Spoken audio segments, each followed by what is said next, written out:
UAE से बदला। अब हमने जो है यूएई से ज़बरदस्ती की राइवलरी जमा कर देनी है। राइवलरी मैं बताता हूँ, राइवलरी का रीज़न बताता हूँ। इन्होंने हमारे यंगस्टर, हमारे फ्यूचर, हमारे सबसे बड़े प्लेयर उस्मान खान को बैन किया था जब उसने कहा था कि मैं पाकिस्तान की तरफ से खेलता हूँ। लो भाई, राइवलरी का रीज़न मैंने निकाल दिया। उस्मान आज इतना रोया है ना, वो रो रहा था कि यार मैं काश में आज यूएई की तरफ से खेल रहा होता, नहीं मतलब काश में आज पाकिस्तान की तरफ से खेल रहा होता यूएई से बदला लेने के लिए।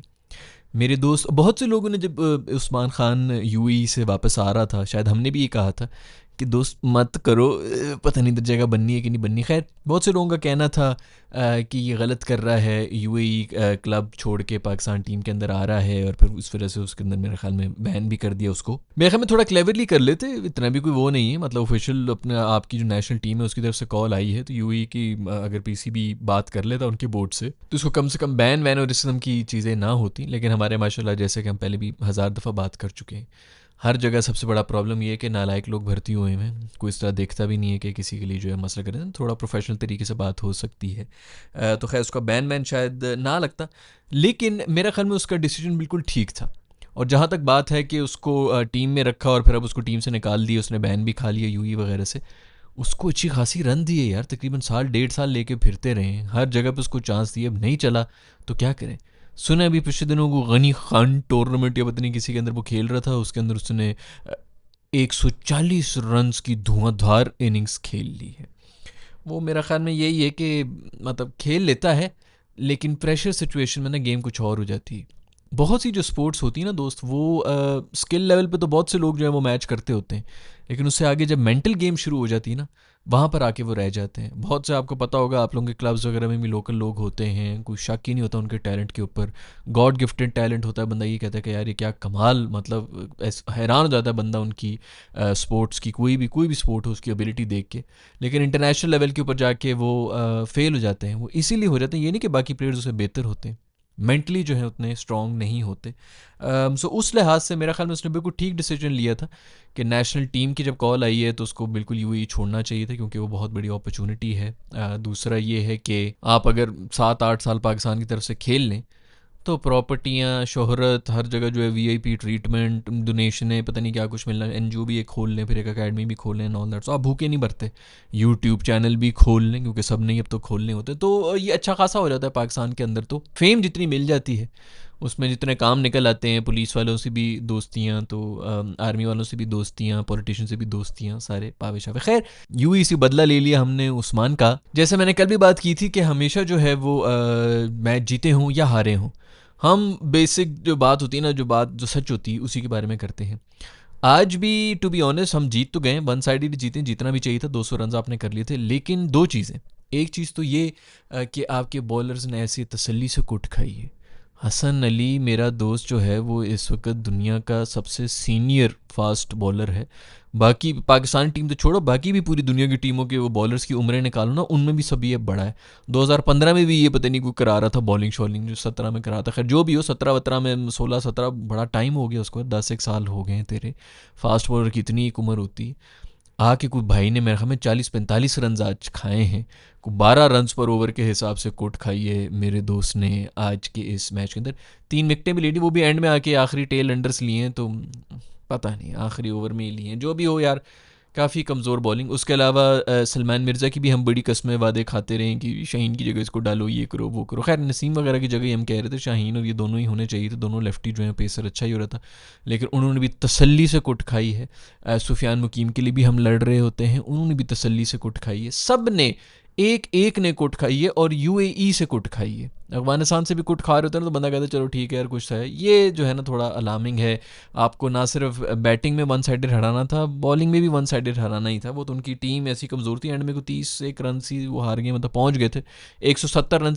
यूएई ने हम पे अफगानिस्तान से ज़्यादा रन मार दिए हैं। हाँ ठीक है, हमारे जो हैं वो रूफ़ी भी नहीं था, शाहीन भी नहीं था, लेकिन दूसरे भी जो हैं वो उन्हीं को रिप्लेस करने वाले बॉलर्स ही हैं। हम इन्हीं की बात कर रहे होते हैं कि इनको टीम में होना चाहिए इन ऑल दैट, बट वो भी नहीं हो रहा। तो ये एक अलार्मिंग चीज़ थी। जीत तो गए हैं, लेकिन ये अच्छा नहीं किया दोस्तों। उसके अलावा बैटिंग में अगर बात करूं, 200 रन तो बना लिए, लेकिन ऑल आउट हुए, ऑल आउट नहीं तो नो आउट, ऑल आउट हो ही गए थे आखिरी बॉल के बाद में रन आउट वगैरह हुए थे या जो भी हुआ था। लेकिन ये भी एक थोड़ा अलार्मिंग है कि पूरी की पूरी टीम आउट हुई है 20 ओवर में यूएई की हाथों। 200 रन होने चाहिए थे, 200 प्लस ही होने चाहिए थे, लेकिन 4-5 इस तरह आउट होते। जो बड़ी टीमें होती हैं 2-3 आउट हुए हुए होते हैं और वो पहुंच जाती हैं। उनकी एक जो है 70-80, दो 70-70 मारते हैं, दो जो है वो कोई 50 मार के जो है आपका स्कोर मतलब 220-130 पे ले जाते हैं। तो वैसा नहीं किया हमने, बैटिंग में भी थोड़ा सा किल किल की गए। फ़खर भाई के लिए तालियां होनी चाहिए। फ़खर भाई बहुत पहले हाईलाइट किया था, इन्हीं वीडियोस में हाईलाइट किया था। बहुत लोगों ने गालियां दी थी कि बी फ़खर के बारे में क्यों कर रहा है। वो उन्होंने 2017 में वो जो बुमराह ने नो बॉल करा दी थी ना, हमारे मुल्क में, इंडिया में भी यही है, हमारे मुल्क में आप इंडिया के खिलाफ परफॉर्म कर लें बस ख़त्म हो जाती है गेम। सरफराज साहब की आज तक लड़ाइयाँ हो रही थी, ये तो शुक्र है उन्होंने खुद ही पता नहीं की भी है कि नहीं की। वो तो पीएसएल में आके वो 4 साल एक्सपोज हुए हैं कि वो अब नहीं खेल सकते, रिफ्लेक्सेस होते हैं, उम्र होती है। दूसरा वो T20 आई का कोई इतना खास प्लेयर नहीं था, कप्तान अच्छा था लेकिन प्लेयर उनका भी वही सरकारी नौकरी माइंडसेट था, इसी तरह वो निकली भी गए थे। खैर नौकरियां चमकाते चमकाते सरफराज साहब ने वो चैम्पियंस ट्रॉफी जिता दी थी। आज तक उसके लिए, अभी तो खैर चुप हो गए, लेकिन ये अभी 6 घंटे पहले तक उसके लिए लड़ रहे थे। बाबर साहब ने 152 चेज़ कर लिया था, हम अभी तक लड़ रहे हैं। ये रिजवान ने 152 चेज़ किया था, हम अभी तक लड़ रहे हैं। अभी तक जो हम सुन रहे हैं कि कितनी बड़ी हमसे गलती हो गई है, उनको T20I में नहीं रखा हुआ। फ़खर भाई ने वो जो सेंचुरी मार दी थी, नो बॉल बुमराह की थी, वरना उसमें भी आउट हो गए थे, प्रेशर में ये हो गए थे। वो जो बंदा मौत को इतने करीब से देख ले तो उसके बाद एक नया जन्म के साथ आता है वो कर ले। पिछले 4-5 साल में सवाए वो न्यूजीलैंड वाला मैच, जो कि बाय द वे बारिश की वजह से हम जीते थे, इनिंग्स बहुत अच्छी थी फ़खर की, लेकिन फ़खर चाहे 150 भी मार लेता, हमारी अगली टीम ने, मैं कसम खाने को तैयार हूँ, इनसे 400 नहीं होना था। ये बेशक 310 के ऊपर भी आउट होता ना और पीछे पूरी टीम ने आके 400 करना था, पूरी टीम ने कोलैप्स करना था, मैं कसम खाने को तैयार हूँ। ये एक दफ़ा नहीं हुआ, ये हर दफ़ा होता है हमारे साथ कि मैं कहूँगी जी बड़ी अरसे से हम देख रहे होते हैं, पूरा एक स्क्रिप्ट है जो हम फॉलो करते हैं। हम प्रेशर में हमसे हम वही जो मैं थोड़ी देर पहले ही बात करता मेंटली ही हम इस नहीं कर सकते कि हम 400 चेस करने लगे। सिवाय उस मैच के फ़खर भाई की मुझे कोई परफॉर्मेंस याद नहीं है। हाईलाइट भी कर चुका हूँ इन वीडियोस में कि भाई वो फिट भी नहीं है, फलाना भी नहीं। ये थोड़े उछल उछल के आ रहे थे जब हमारी टीम के अंदर बाबर और रिजवान जैसी खूबसूरत होम्योपैथिक इनिंग्स चल रही होती थी, जिसके अंदर हम यही कहते थे कि यार ये 10 ओवर्स तो खड़े रह गए हैं, 70 रन हैं 10 ओवर्स में, और कोई एक आउट है, 2 आउट है, चलो विकेटें तो नहीं गिरी हैं। उसके बाद आके जो गंद करते थे अगले, जो है आके मारने की कोशिश करते थे, उनसे 70 रन सबसे जोड़ के नहीं होता था, 140-150 के ऊपर सब आउट हो जाते थे। वो जो स्ट्रैटेजी उन्होंने बनाई हुई थी अपने आप को सूट करने के लिए कि हम पहले 10 ओवर विकेटें बचाएंगे, अगले 10 ओवर हमने ऐसे लीथल बैटर डाले हुए हैं, खुशदिल शाह, इफ्तिखार, फ़खर, ये सब छक्के मार मार के अगलों को रुला देंगे। उनसे कुछ लगता ही नहीं था, और वो लगने की मतलब वैसे भी उनको जो काम दिया जाता था आसान थोड़ी होता है कि आता साथ ही छक्के मारो जी, 15 रन पर ओवर के हिसाब से आखिरी 10 ओवर खेलो, हो ही नहीं सकता। तो वो इसीलिए जो है हर दफ़ा फेल होते रहे। सब खुश थे, फ़खर वगैरह इन सब को नौकरी दी हुई थी कि भाई तुम्हारा रोल ही इसलिए हमने रखा हुआ है, तुम्हारी टीम में जगह इसलिए बन रही है कि हम ऊपर से आके एंकर इनिंग्स खेलेंगे, एंड में हमें हिटिंग चाहिए। ये भी खुश थे, वो भी खुश थे, सब के आपस में भाई बन के रोटियां एक दूसरे के मुंह में नवाले डाल रहे थे और खुश थे कि सब ने एक दूसरे का सेट कर दिया, अपने मर्जी से स्ट्रैटेजी बनाई हुई थी, क्योंकि कोई कोच ही नहीं था। अगर आप लोगों को याद हो, उसके ऊपर भी वीडियोस निकालो, पिछले साल में बोला तो कोई कोच नहीं था। एक बीच में कोच आए थे, मिकी साहब जो दोबारा आए थे, ऑनलाइन कोचिंग कर रहे थे वो भी हम वर्ल्ड कप में इस तरह गए थे कि ऑनलाइन कोच, वो टीम पहले पहुंची थी, कोच पीछे से आ रहे होते थे। इस किस्म के हम कोचेस करके भी हमने ये हरकतें भी की हुई हैं। पता नहीं कितने साल हम बगैर कोच के फिरते रहे। तो इन्होंने तो इसी तरह की अपनी स्ट्रैटेजी बनानी थी कि मुझे क्या सूट कर रहा है, तुझे क्या सूट कर रहा है, सब भाई आपस में मिल बांट के खाएंगे, यही सब कुछ चल रहा था। आज हम जब देख रहे थे ये T20I की इनिंग्स हो रही थी, पाकिस्तानी बैटिंग कर रहे थे, स्ट्रगल भी किया टॉप ऑर्डर के, फ़खर भी गया है, दूसरा भी गया है, साहबजादा भी गया है, साहब ने तो अच्छी इनिंग्स खेली, लेकिन वो जिस तरह खेल रहे थे, खुदा की कसम तरस गए थे कि यार ये मॉडर्न डे क्रिकेट है यार, ये T20 है, आउट है कि नहीं है। उसी ओवर में 13-13 रन भी बन रहे हैं जिस ओवर में आउट हुआ है, कोई एंकर ऊंकर करने के लिए नहीं आ रहा। ये T20I क्रिकेट होती है।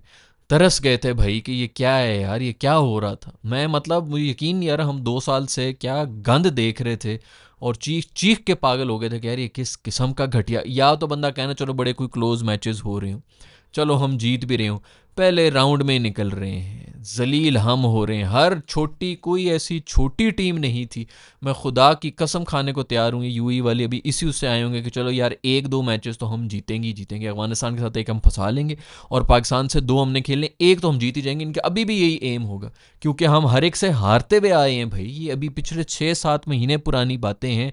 हमारे लोग ऐसे ढीठ के बच्चे हैं कि सब कुछ भूल के चले गए। मैं अभी तक मूव ऑन नहीं किया हूँ। लोग कहते हैं जी इंडिया वाले 120, और वो इंडिया की टीम थी भाई, बुमराह शुमराह सब बॉलिंग करा रहे थे, उन पे 120 भी नहीं इनसे बनते हैं।